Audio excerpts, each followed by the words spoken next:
Então, nós somos o grupo G, formado por mim, Antônio, Bruno, Jean e Rodrigo. E nosso bloco é o de 14 por 19 por 39, que é um bloco não modular. Nosso pé direito é de 2,80 e como a altura do nosso bloco é de 19 centímetros, ele fechou certinho na altura com 14 fiadas e a junta de argamassa de 1 centímetro, sendo a última fiada de canaletas J e U para apoio da laje. A gente teve que modificar algumas paredes na arquitetura para conseguir fazer a modulação horizontal. Então essas são as nossas cotas de paredes, né? E mesmo assim a gente teve que colocar alguns blocos compensadores de 9 e 4 centímetros para fechar certinho ali o tamanho das paredes, para não ter que mudar tanto a arquitetura. Mas a gente conseguiu concluir a modulação com todas as juntas de 1 centímetro e sem juntas a prumo. Bom, aqui a gente tem a planta de eixos de simetria, que nós usamos para espelhar as paredes dos apartamentos, e desse espelhamento a gente excluiu a parede do hall, que é uma parede um pouco assimétrica e que não nos ajudaria na hora de espelhar. As nossas paredes, elas, como já havia falado antes, são todas de 14 centímetros de espessura, e aqui está a representação horizontal delas. E na próxima planta, essa, em vermelho, estão a representação das paredes verticais portantes. E a gente conseguiu fazer isso também para ter uma melhor visibilidade dos panos de laje e aonde essas lajes vão se apoiar, né? Por exemplo, aqui a gente vai ter um pano de laje, aqui a gente vai ter outro, e assim sucessivamente. E agora eu vou deixar com o Bruno, que vai falar sobre a nossa primeira fiada. Bom, então após fazer essa coordenação dimensional, nós passamos para o lançamento da primeira fiada, que consistia inicialmente a gente definir os blocos-chave, que seriam os blocos nos encontros em L, em T. Então nós fizemos a disposição, por exemplo, nas paredes de encontros em L, nós demos preferência para colocar um bloco de 34, justamente pelo nossa parede, nosso bloco, na verdade, ser não modular.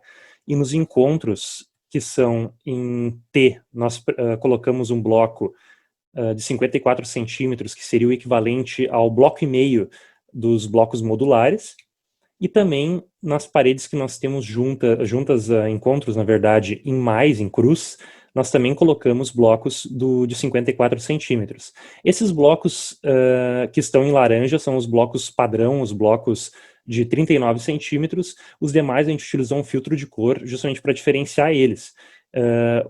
Por exemplo, esses aqui que estão em amarelo, verde, azul, são blocos que seriam compensadores que a gente utilizou para não alterar tanto assim a arquitetura. Nós alteramos só para manter uma medida, digamos assim, para as medidas ficarem mais exatas, para as juntas ficarem de 1 centímetro, mas nós não alteramos tanto a ponto de poder usar um único tipo de bloco.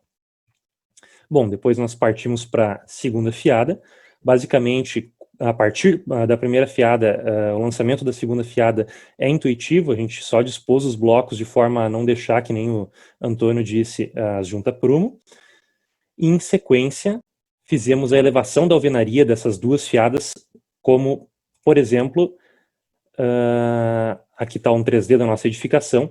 Depois de fazer as duas primeiras fiadas, nós copiamos elas para cima até chegar próximo da região das janelas, que formaram encontros diferentes, que precisaram de blocos diferentes, conforme o Rodrigo vai seguir. Bom, com relação aos pavimentos, todos apresentam simetria, exceto o térreo, que contém a porta principal do prédio. Já os outros pavimentos apresentam janelas nesse local onde tem a porta. Para obter uma amarração perfeita nos encontros, utilizamos o bloco de 34 centímetros e o bloco de 39 centímetros nos encontros em L, já que o nosso bloco não é modular. E para os encontros em T, utilizamos o bloco B54, de 54 centímetros, e o bloco B39, de 39 centímetros de comprimento. Além disso, realizamos pequenos ajustes no posicionamento das janelas a fim de fechar com a modulação. Agora eu vou deixar a palavra com o Jean. Bom, pessoal, e por fim, depois de nossa elevação das alvenarias estar pronta, com os ajustes já feitos por conta das janelas, a gente posicionou as canaletas J em toda a extremidade das lajes, né? Isso a gente fez no perímetro de toda a edificação, como está mostrado aí na imagem, essas canaletas em azul aqui, e também a gente posicionou na parede que fica atrás da escada, que por conta do patamar da escada, né? Essa é a parede, foi a nossa única parede do projeto, que ela não seguia a mesma padronização das duas primeiras fiadas, justamente por conta desse patamar. Um detalhe importante na colocação dessas canaletas J é nesses cantinhos aqui, assim, tá? Nesses cantinhos a gente tem... Ela chega de uma maneira que ela não tem um encaixe perfeito, então, nesses pontos, parte da canaleta na execução terá que ser quebrada um pouquinho para que consiga passar a amarração do aço, e nessa outra parte aqui vai ter que ser colocada alguma forminha de madeira para segurar o concreto. Além das canaletas J, nas paredes portantes internas, a gente posicionou as canaletas compensadoras do tipo U, com 9 centímetros de altura,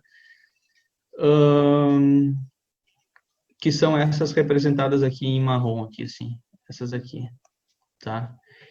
E, bom, como a canaleta U, ela possui 9 centímetros de altura e a J possui abas de 9 e de 19 centímetros, o nosso pré-dimensionamento da laje a espessura, né, pré-dimensionada da nossa laje é de 10 centímetros.